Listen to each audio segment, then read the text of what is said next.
Google Glass? I got the one glass. That's not right now, Google Glass. But my other, I lost my other glass. My one that don't use. It's great when he's driving. Just think for my red eye. I played this one glass. It's like the screen just fell apart. It's just like slightly tilted.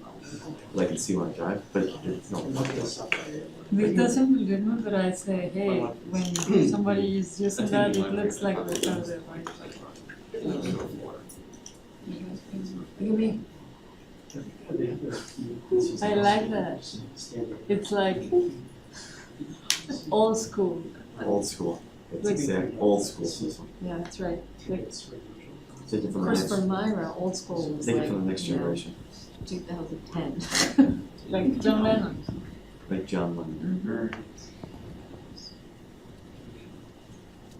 Well, it was old school. It's 1975. 2010. That was before. We're still doing tickets. We were doing engineering team and took it over. That's right. Okay, hi everybody. They gave us the warning yesterday that the registration for speakers to get started right away. Apparently the cameras are on, the mic is live, it's all being recorded. I did a presentation a couple of years ago in Ithaca, and I realized that when I stand this way presenting, you get this nasty bald glare that doesn't show, it only shows up on video. So you may not see it, but I will notice it when I will go back and watch the YouTube afterwards. So small room, intimate group. So while I'm doing the presentation, don't hesitate to just shout out a question, ask something. I don't intend to bore you, although I do have a lot of slides. The reason I have a lot of slides with a lot of words is because preparing these things, you're serving two audiences. You're serving the people in the room and the people who want to catch up afterwards because they've attended a different session, they're not here at all. So when you see the slides with lots of words, rest assured I will not read them. That might take a minute. Okay, thank you. And sometimes you need to get out of the presentation you're taking and go back in and see how things. Okay. It takes a while. We might have to do that. We'll give it a shot.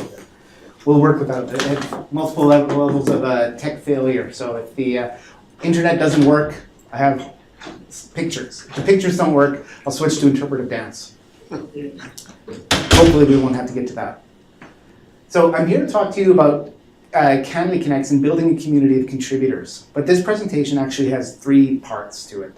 The first part is just letting you know a little bit about who CanLII is, because I think it's relevant to why we approach things the way we did and why we think we have a chance of being successful with it.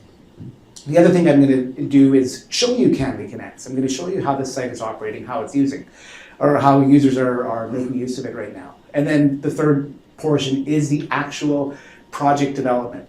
CanLII is not affiliated with a law school, but I wanted to provide some information that for people who are affiliated with law schools, you could approach this as one way of approaching project development. If you want to pursue a crowdsourced initiative, this is one way of going about it. So those are the three parts.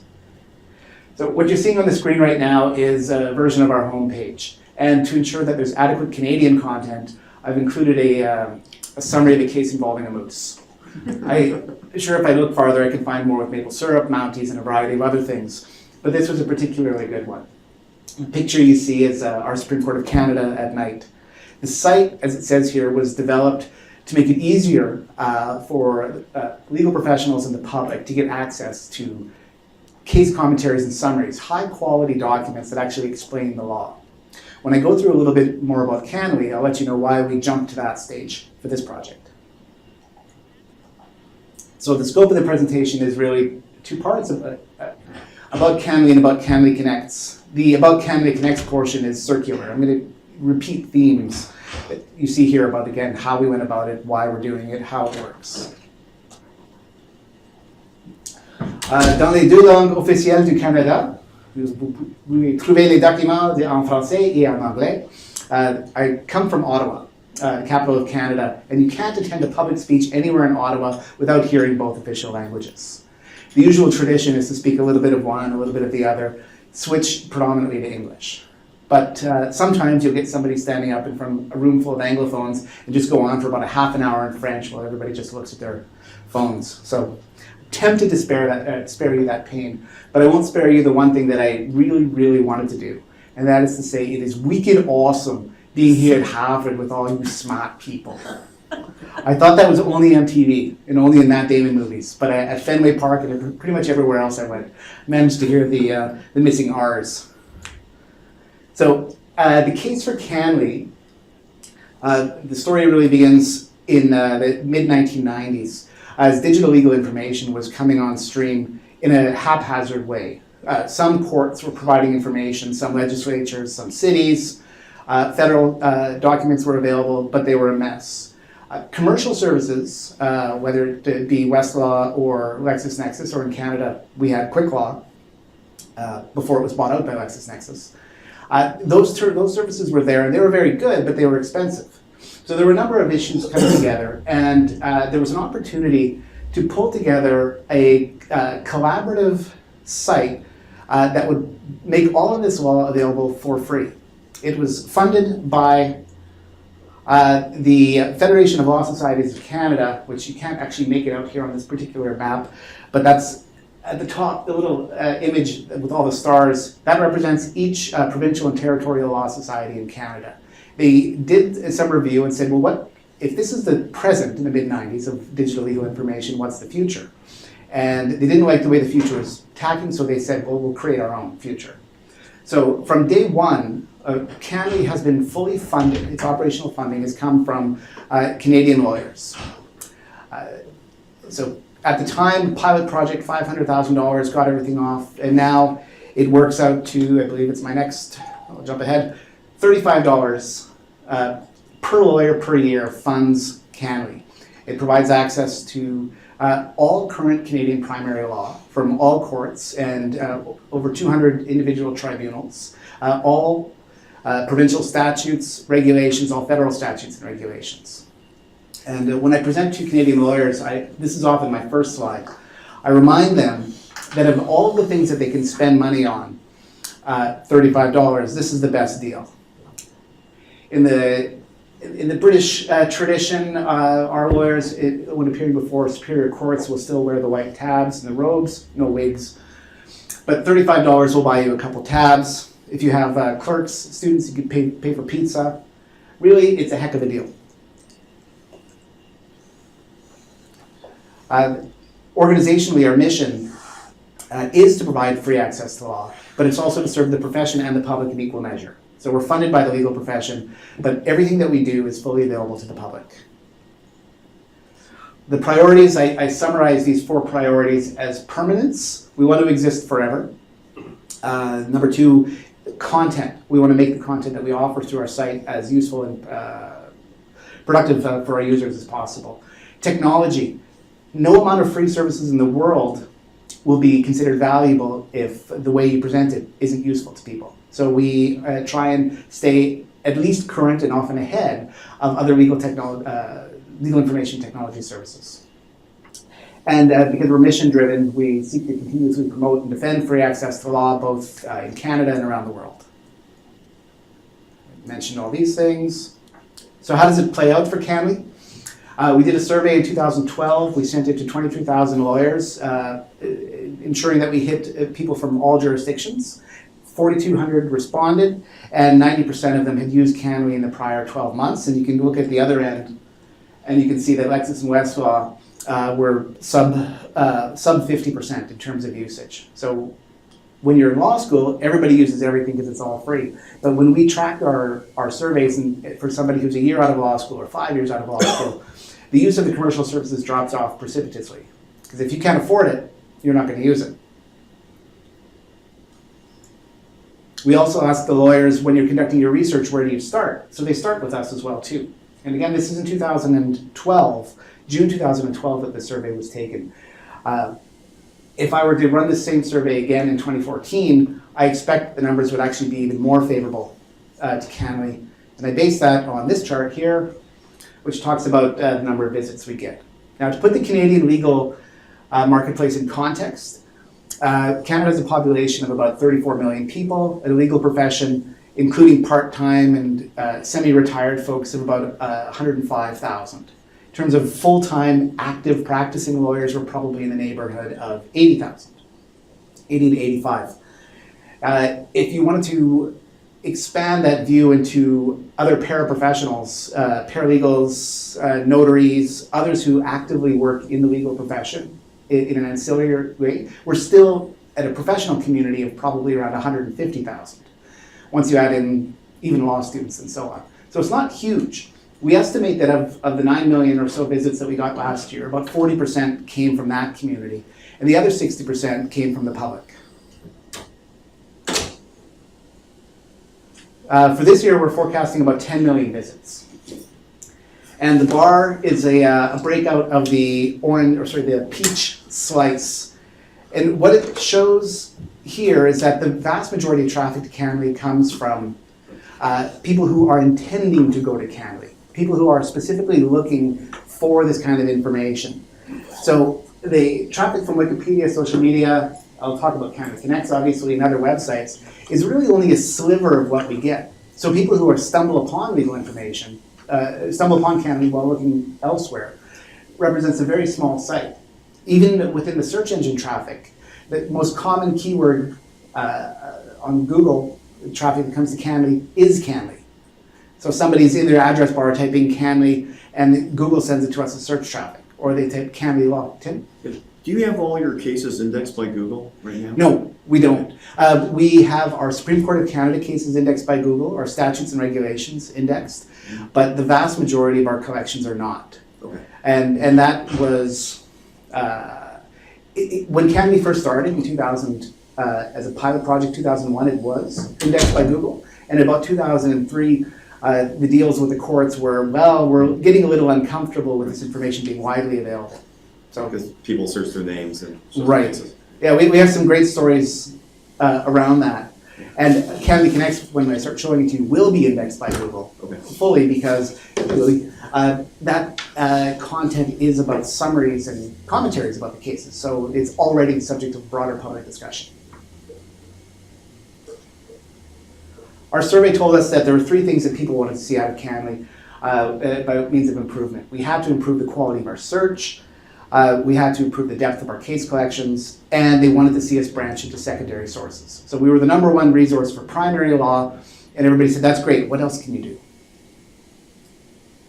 With respect to how we built that into our plan, we said absolutely we're going to focus on search. It's critical. As the world, through Westlaw Next, Lexis Advance, and so on, everybody sort of switched from this idea of crafting the perfect search terms into crafting more generic natural language terms and letting the system help you find the answers. We did a similar shift.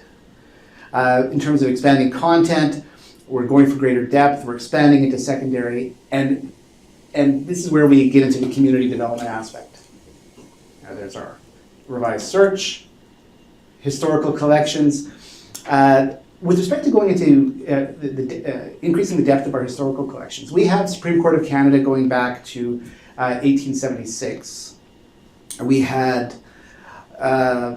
some provinces going back to continuous collections from the 1970s, but for the majority we were from the 1990s. We had done some citation analysis studies that told us that the vast majority of case law that was used on a recurring basis was 3 years or less in terms of its age. So there wasn't a huge reason to serve the majority of our clients by going back deep, but there was a practical reason to include the right information. So we're pursuing a project right now that is going to see us take all reported case law going back to Canadian Confederation of 1867 and possibly earlier in some of the older jurisdictions, like 1849 in Nova Scotia and so on. We're doing this right now. Bit by bit over the next couple of years, we hope to do it. If I have my way, this decision will also eventually make its way to CanLII. This is one of the first reported decisions in Canada. It also involves my first ancestor in Canada. So it seems that Antoine Pepin de Lachance was, along with his neighbor, chasing a moose. So the second moose reference in this Canadian presentation. He and his friend were chasing a moose. The neighbor shot the moose. He and his friend hauled it away in any event. The local magistrate attempted to deal with it. It was appealed from the magistrate to the Council of Sovereign Council of New France, which was presided over by a representative of the bishop, a representative of the crown, and the local magistrate. This is all in French if you can read it. It basically says, go settle it yourself, no cost to either side. So not only was it one of the first reported Canadian case judgments, it's one of the first examples of alternative dispute resolution. We're not going to go back this old.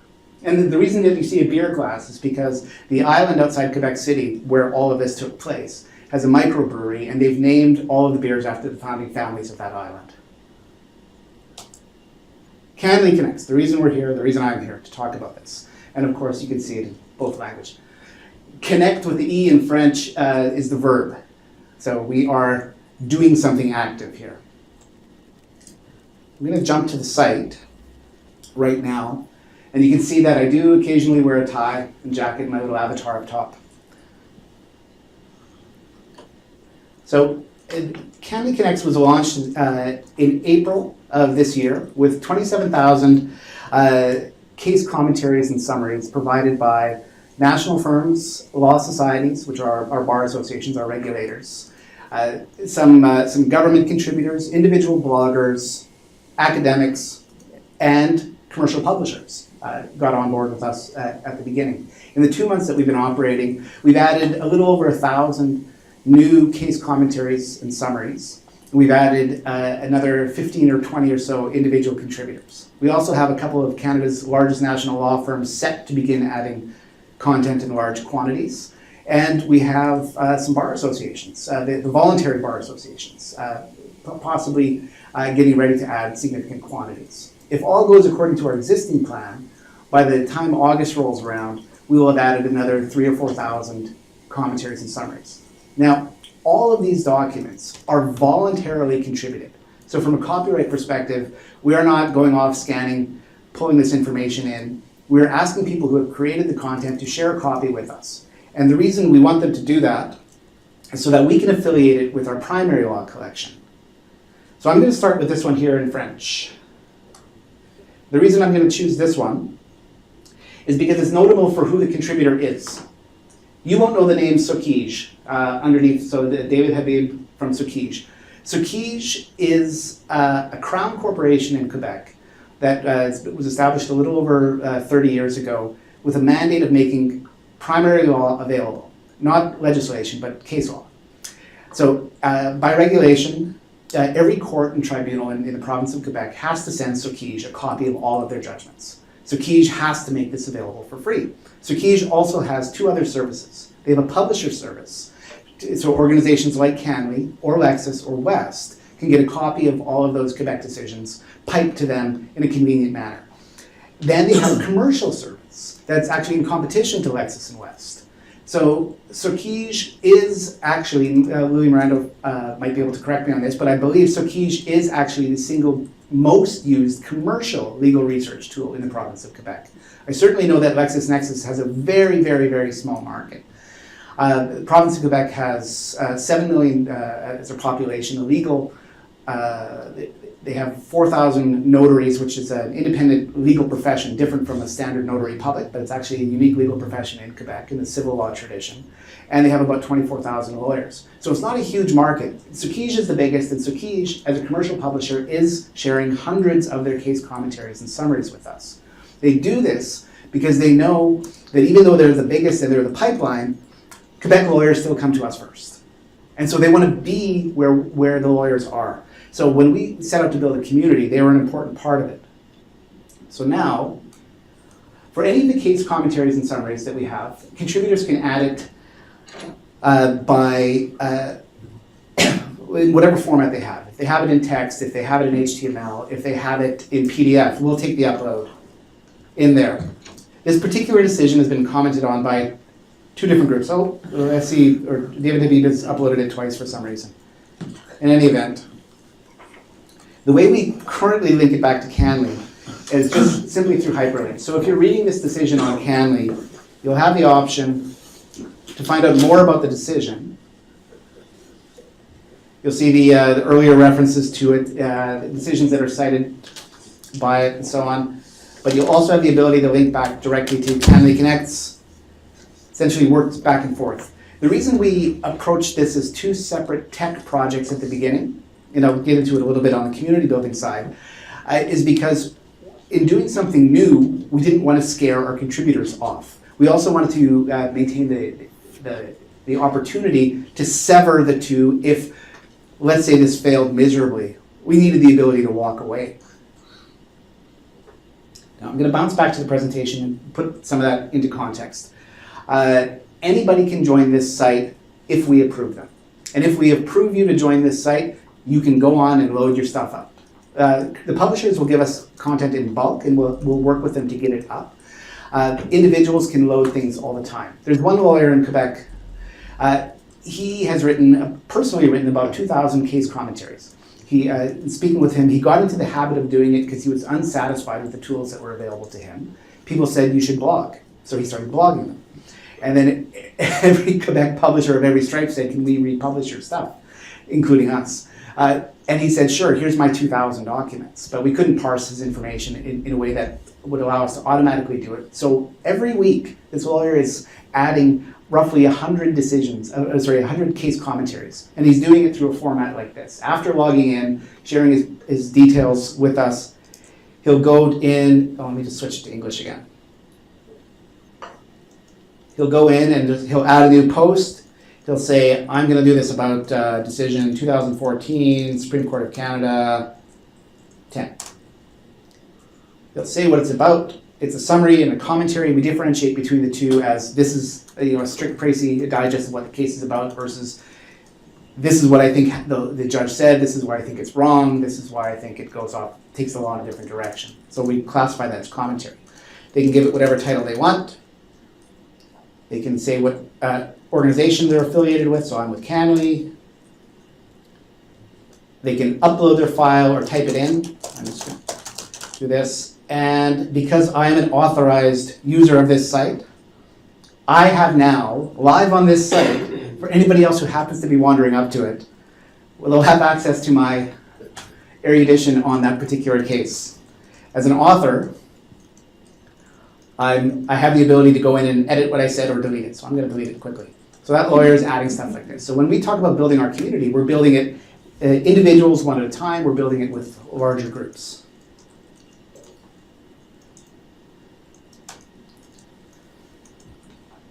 Some examples, oops, that slide shouldn't have been there. Now, the community building aspect of it. So I'm going to come back a little bit later and show a bit more of the site, but this is into the boring part. This is all the words. This is the stuff that is good to read after the fact. So don't worry too much about what you see up here. But we broke this into, partially deliberately, partially by circumstance, into many, many subparts of getting this off the ground. At the very beginning, there was the concept, the idea of what on earth are we doing? And the date here, February 12, 2012, actually predates our survey of lawyers. So our current board of directors said, we need to do something in this space. We don't know what. So we started thinking about it before we had that validated by our users. Our early research said, again, these ideas about what are we trying to do? Why is this relevant? What are we setting out to accomplish? What we knew for sure from looking at the grand world of crowdsourcing, whether it's Wikipedia, TripAdvisor, Yelp, you name it, there's this sense that the wisdom of the crowds could somehow be harnessed into law. So that was part of our early thinking, is we knew there was something, but we didn't know what precisely we could or should do. I had an intern from the University of Ottawa JD program tech law division come and spend a few months with me. And I said, here's what I'd like you to do. I'd like you to examine everything you possibly can that interests you among crowdsourcing sites and develop a prototype. Come up with an idea of how you would choose to organize this. And we would go back and forth over the course of a couple months. And he built a functioning prototype. So areas of law down one side, current information at the bottom, and then a little bit of a chat bubble so you could get in and join. So we called it CanLII Companion. We went through a variety of names. So let's say you wanted to find out more about criminal law, sure, you could break your way down there, and there'd always be more information off to the side. But you want to talk specifically about prostitution, there was a really hot case dealing with the law of prostitution in Canada. It was at the Provincial Court of Appeal at the time. So there were lots of people were writing on it. So we said, well, maybe we want to break something off for the lawyers and for the public. So we could very easily see how we could build a crowdsourcing tool that would take us in a ridiculously large number of directions. So coming up with the idea was easy. Researching the idea and bringing some finesse to it to actually see what was achievable was a little bit more difficult. But this was a great way for us to get started.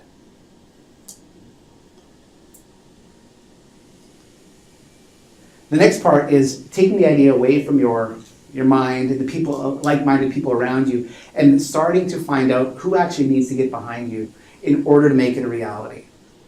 In our case, we have a board of directors, and our board of directors is a mixed match of people from academic, business backgrounds. They were all appointed together around 2010 with a view to taking CanLII from its early days into a new and brave new future. So the kind of people that you would want to pull together to create a legal publishing firm, these are the sorts of people.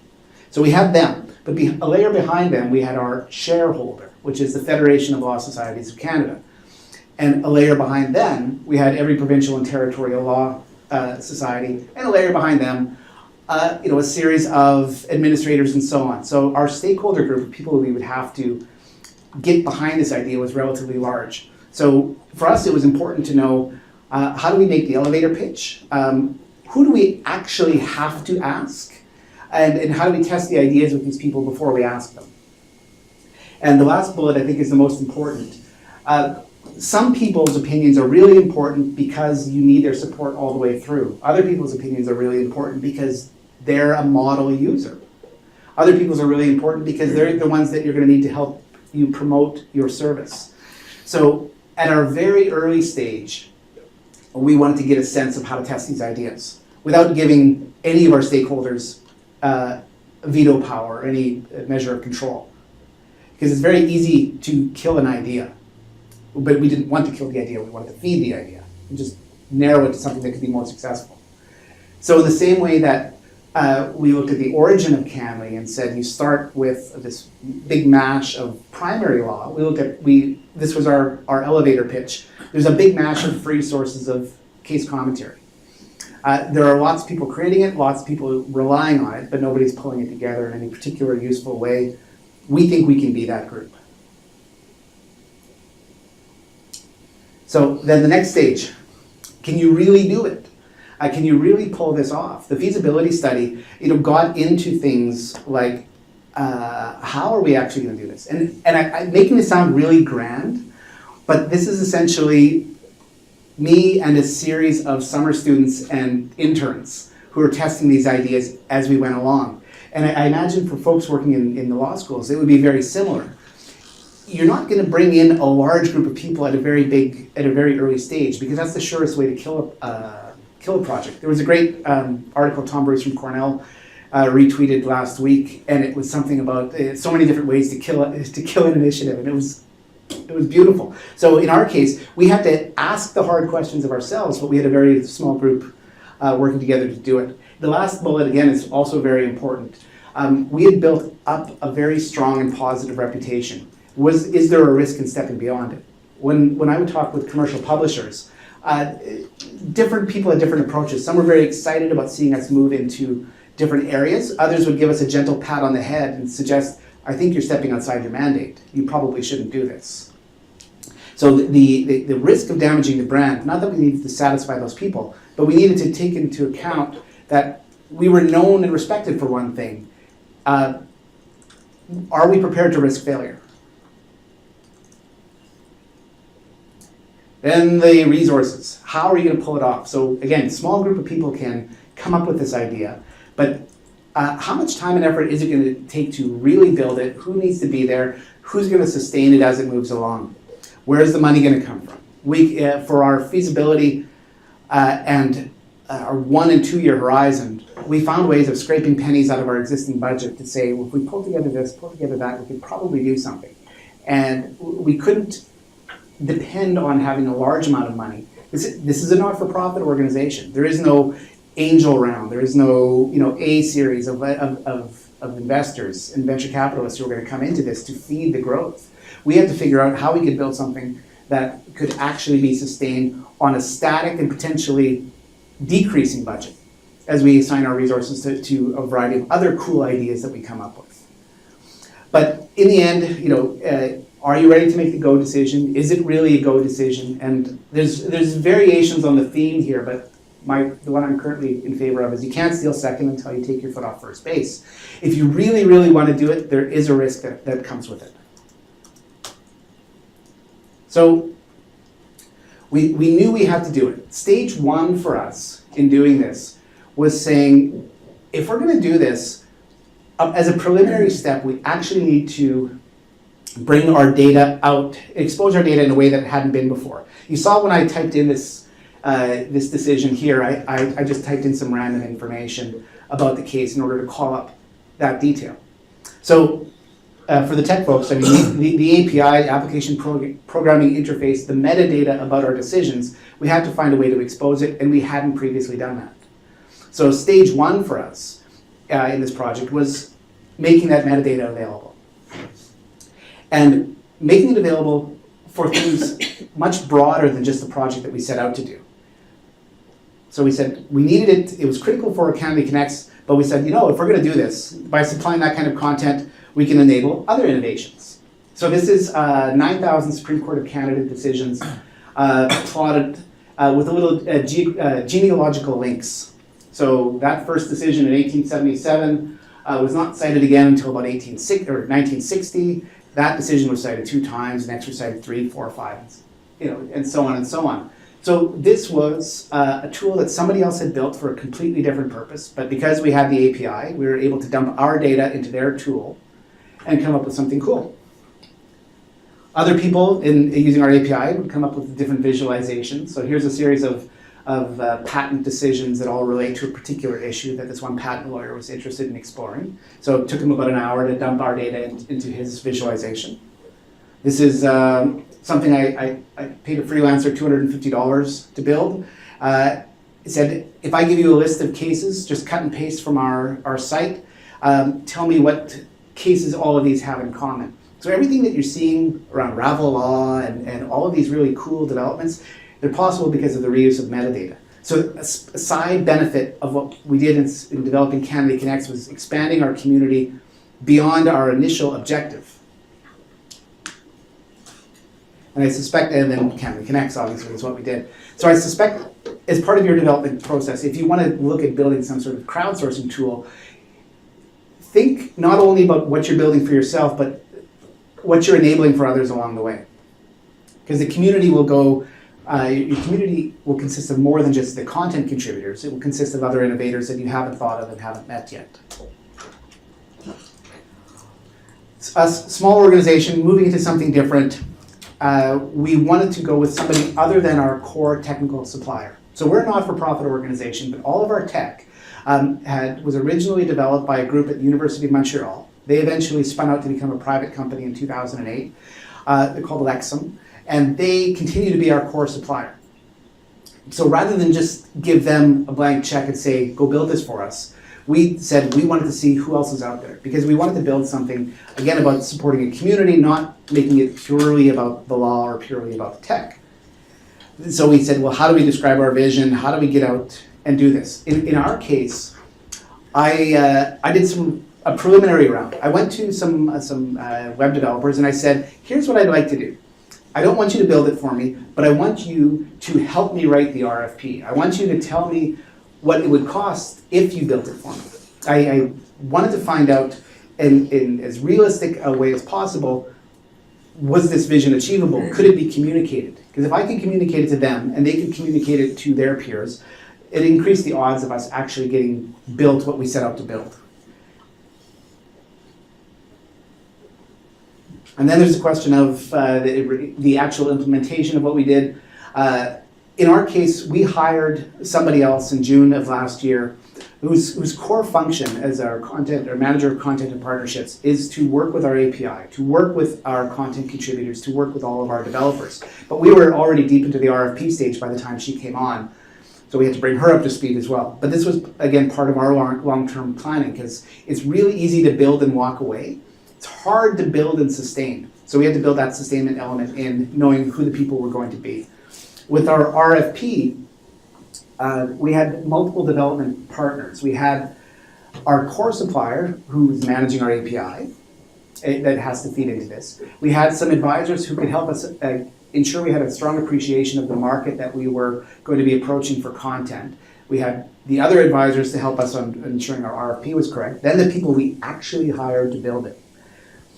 And through that process, with multiple voices, I mean, you go back to where we were in our case in winter 2012 with me and an intern coming up with some ideas and spitballing, thinking we knew what the vision was. More people come in, we're committed to this. How do we make sure that they don't take us off our vision? How do we make sure that we absorb the good information that they will contribute? Now, not every one of these little scales are going to be followed by a series of pictures and slides. We're speeding up to the end here.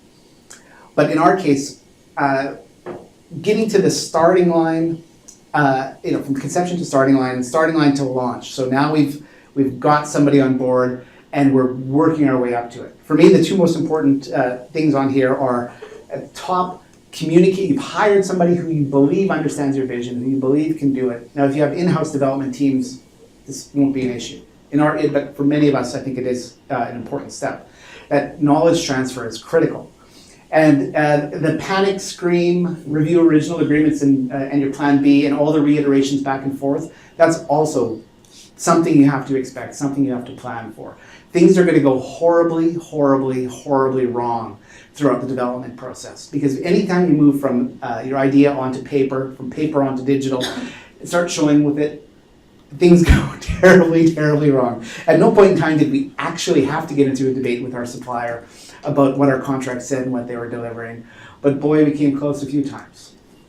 So, you have to adjust.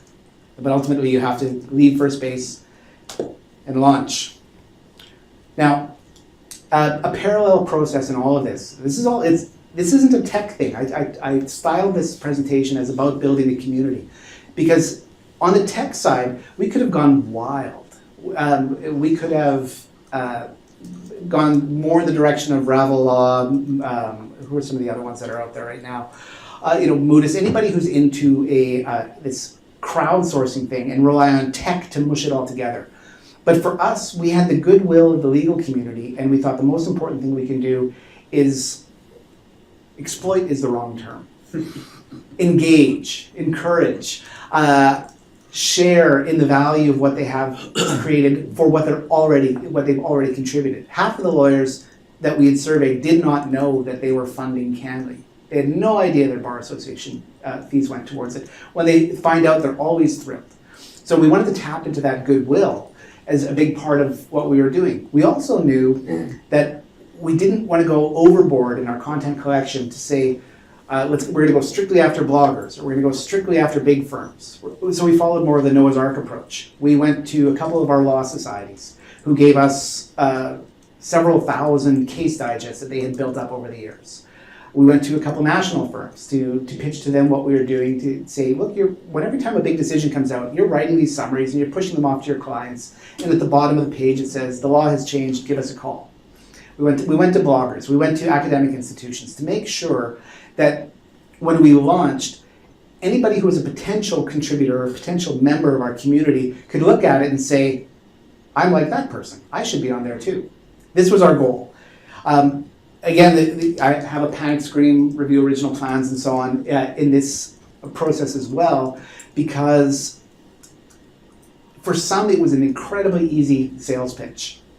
There's one firm in Calgary, the rules of civil procedure in the province of Alberta, relatively complex, they're often changing, often interpreted. This firm had taken it upon themselves to write a newsletter. Every time any decision anywhere in the province dealing with the rules of civil procedure, rules of court, were issued. They provided a detailed summary of it and put it into their newsletter. So everyone in Alberta who wants to know comment or wants commentary or insight onto the rules of court will go to their firm and read their newsletter, or they'll receive it. That firm, I had just barely started talking about what we were doing, and they said, you can have this. You can take this because you're organizing the content differently. So for some of our contributors, it wasn't about, you've written something great, we want to completely repurpose it, or sorry, repost it. It was, you've organized it this way, we want to organize it that way, and it's complementary. Other firms were a lot tougher because they would say, well, I need to talk to the librarian, I need to talk to the marketing director, I need to talk to the managing partner. In some firms, we went through a half dozen people until we got to somebody who was allowed to say yes. And that in those same firms, it would work its way back until they figured out, well, how are we going to implement this? Oh, we'll develop a process, and on and on and on. It's just ridiculous. So when we're dealing with our community, we recognize that while we intended to build something that was simple, that would allow the information to be pushed, we weren't dealing with a single type of contributor, even within a type. One big firm was, great, here you go. Another big firm said, I don't understand this. One academic group said, I love this is wonderful. Everything we publish here, we're going to immediately republish there. Other academic institutions said, this is great, we'd love to do it, we're absolutely on board, and then they stopped returning calls. So this was a lot of fun. It's making the commitment over the long term is really important, but this parallel phase at the launch is where you get those insights. It's where you begin to understand the user behaviors and the contributor behaviors that you thought you understood before.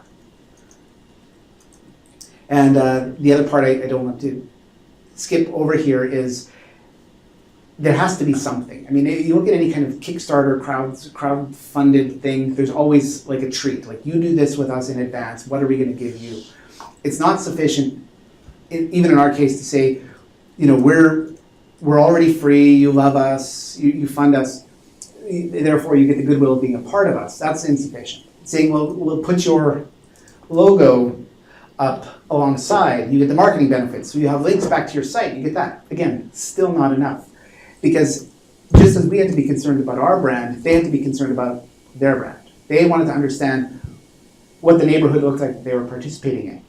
So in our case, we said, well, we'll give you advanced access. So at the early stage of the tech development, they could come in and see. So we had built the site, we had our functioning prototypes, and we gave them access so they could start participating, start using it, see how they could upload, pull stuff off, see how their content stacked up against others, see how it was associated with the cases. So that was really important. Now the stage we're in right now is, I call it surviving infancy.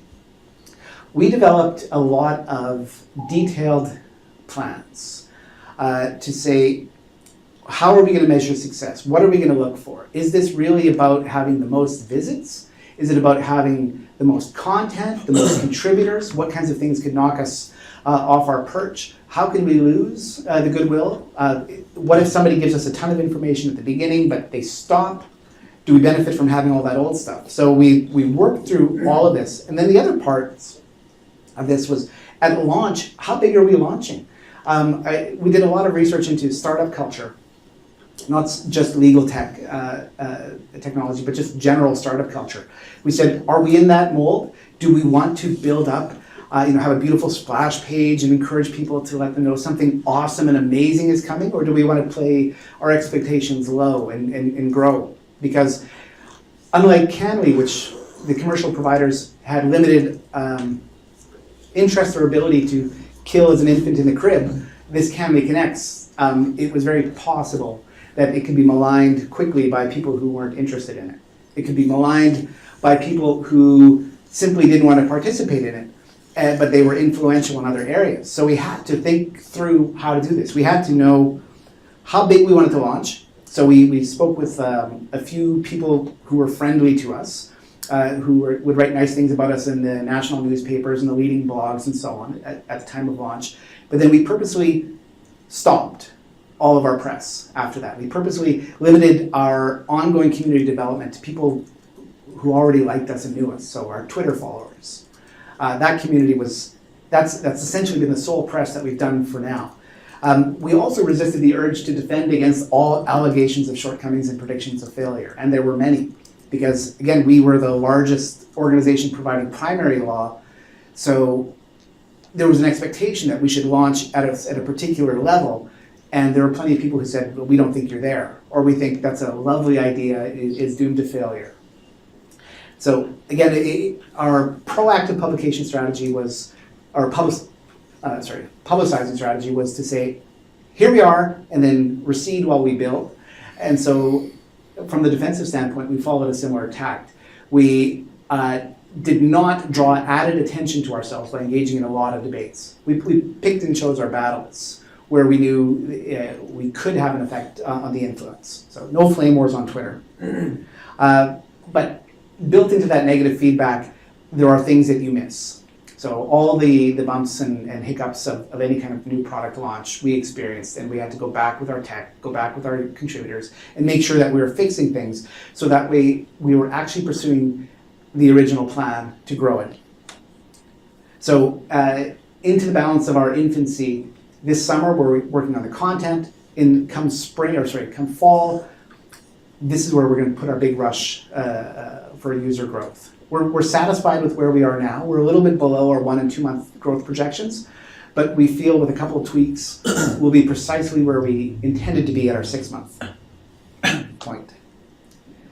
And because you can't talk about any of these things without including the Clay Christensen disruptors or innovators dilemma, we plotted ourselves and our activities against that. In our core business, we've gradually come to realize that we are the incumbent. We stand to be disrupted. Because free law is great, but free law is not enough. So we have to do something. So our API is actually one of those things that we're doing to support our core business as well as our other business. The API is a disruptive technology because it supports different things. Like we follow legal hacking culture and a lot of activity around legal informatics in the US and around the world. And most of what's going on is at the turning the documents into accessible and usable formats, turning PDF into something you can use, opening up access to primary documents so that innovators can actually build with them. Because we're sitting on all the primary documents, we're trying to encourage innovators in Canada to take the next level. We'll give them more with our API, go up and create something. Our CanLII Connects is our next big push into the disruptive innovation, because if this succeeds, not on the tech, not on the strength of our name, but on the strength of a community who sees value in pulling information together, we're extremely well positioned to go into the next stage, which is casebooks, open access casebooks, and other textbooks. I mean, if anybody's ever written something for a publisher, you're not getting rich off this. If the norm of not all academic publishing, but of publishing first year law textbooks is that publishing on CanLII is seen as, from a professional development standpoint, as equivalently prestigious as publishing with LexisNexis. We think we can get to that future, and we think what we're doing right now is an early step on that process. So the community is far more important than the tech, but the tech can be ramped up at pretty much any time. And so this brings us back to where we started. CanLII was conceived in the late 90s, created as a pilot project. This is from one of the initial vision documents. And now we're finally at the point organizationally where we're living it. And that's what I wanted to say. Thank you. Now, I skipped through a lot of the details of CanLII Connects, and there's a ton more. You have access to it as a user. If any of you have Canadian legal training, we'll approve you as a contributor. Any questions? Tim? Yep. So right now it looks like to get participation, you're getting law firms and other folks to sort of contribute their own pieces of stuff, as opposed to like a wiki model where everybody sort of contributes to the same overall summary or whatever about the cases. Did you find it's just a lot easier to work that way, or did you think about somehow combining it into like overall summaries? I mean, what were your thoughts on that? It came down to the resourcing decisions. How did we plan on managing this? And then tied into the brand and the brand considerations. Mm-hmm. So the advantage of a wiki model is that the community, if it's there, will police itself. It will take you in directions beneficial directions that you hadn't thought. The disadvantage is if you don't have a strong enough community, a strong enough group of moderators, you bring a lot of that work in-house to keep the quality up. And so we are mindful of the quality gap. So we're not reviewing the content that's added to us, but because we're approving the people, we're starting at a relatively high level. Is your feeling just in terms of the lawyers in general though, that you couldn't trust like the average lawyer? Like if you could authenticate they were an attorney, would that be enough level of trust for you, or is that not? It is, in fact, we're authenticating law students Okay. as well, presently. Because real names, real identities, real reputations are on the line when this information is posted. The other thing, and we do have, to borrow from the wiki element, we do allow discussion on the commentary, not on summary. So if you're reading a summary, we're not inviting you to say your summary sucks. But if there's a commentary thread, you can say, well, you've written this commentary and it's wonderful, but the law has changed, have you considered this?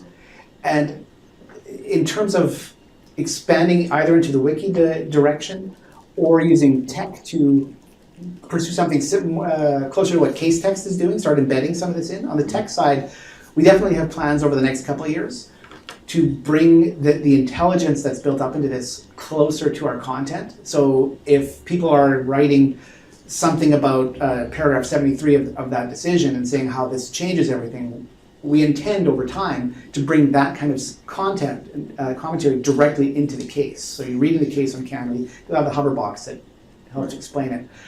We also have a voting system built in here to again get the benefit of crowds. So the hundreds of people who have signed up, presently we have about 500 registered users right now, but only about 30 or 40 active contributors. All of those registered users can upvote something. Nobody can downvote because we're protecting, encouraging our people to come on. So we haven't abandoned those ideas. We just wanted to go with something that could be narrowly understood and pursued and then expanded later. Right. Yes, so I'm a fellow at the Stanford Center for Legal Informatics and with case text, actually, that's okay. And what you guys are doing is fantastic. Thanks. And obviously, we agree with everything you guys are doing. I'm curious, we've sort of had a similar evolution in that we originally was sort of, let's go get people to write original comments and post things that they wouldn't have written anywhere else and put it directly on it. That didn't go as easily as we would want in the beginning. And so we've turned to a system where we're getting the client news alerts, that they send. Blogs, obviously, are another great source. I have a couple questions. So one is, listservs seem to be an area where you have online communities of attorneys sharing good content and analysis about things with each other for free. Yes.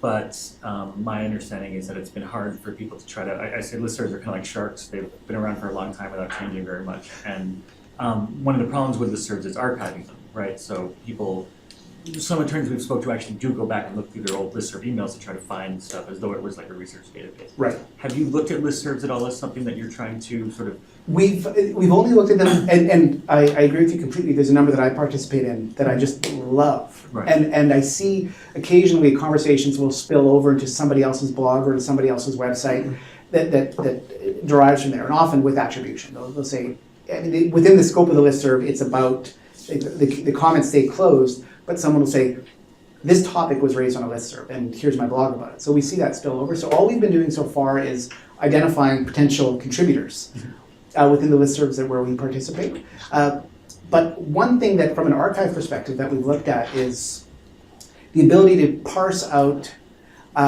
information on a relatively automated way and upload it into our system.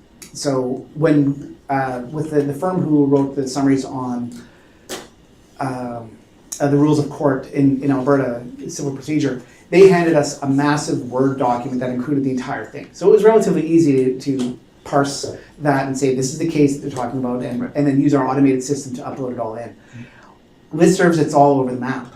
And the Quebec lawyer who gave us an export of his blog with 2,000 things. Well, half his case citations were linked to a different database that we didn't have indexed, so we didn't have the ability to translate it. So, kind of like the presenter this morning, we hope that the easier technology solution is a little closer at hand, or we'll get to it in the future as opposed to concerning ourselves with it now.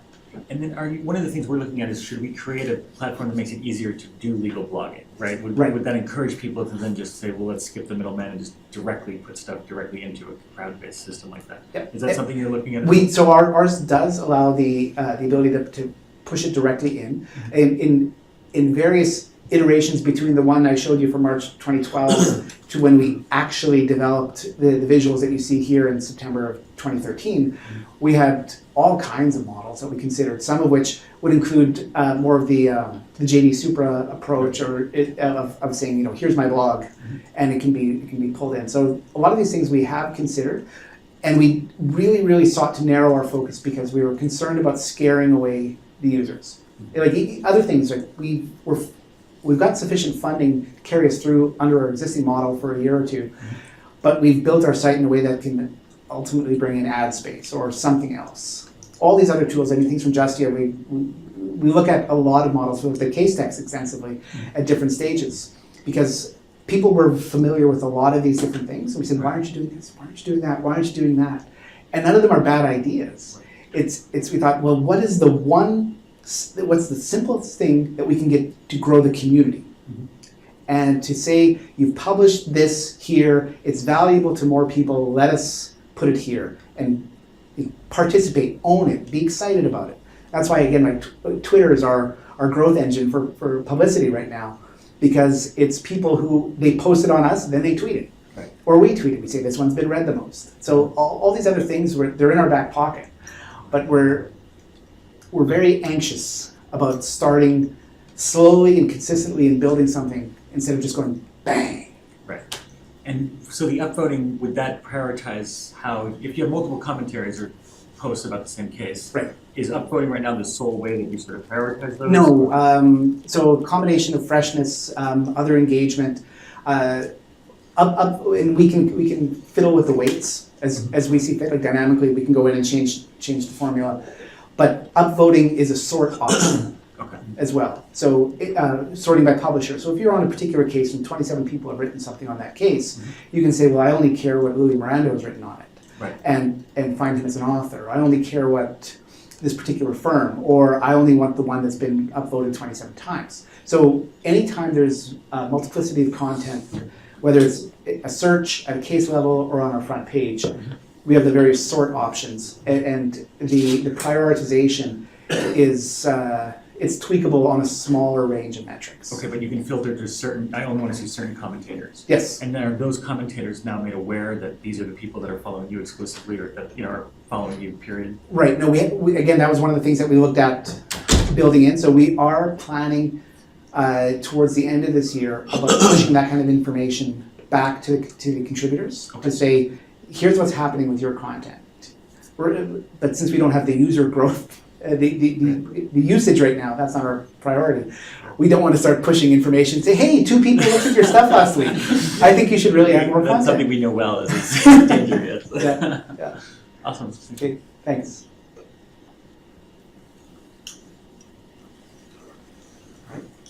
Well, I'm around for the next couple of days, and I look forward to hearing from you and talking to you at the other sessions. Thank you. Thank you. Thanks.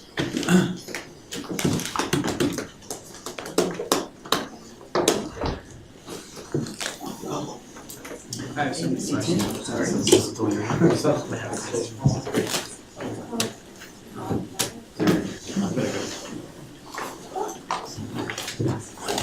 So we just finished the redesign. You want to see our new? Yeah. Like, no one, this is beta. No one's.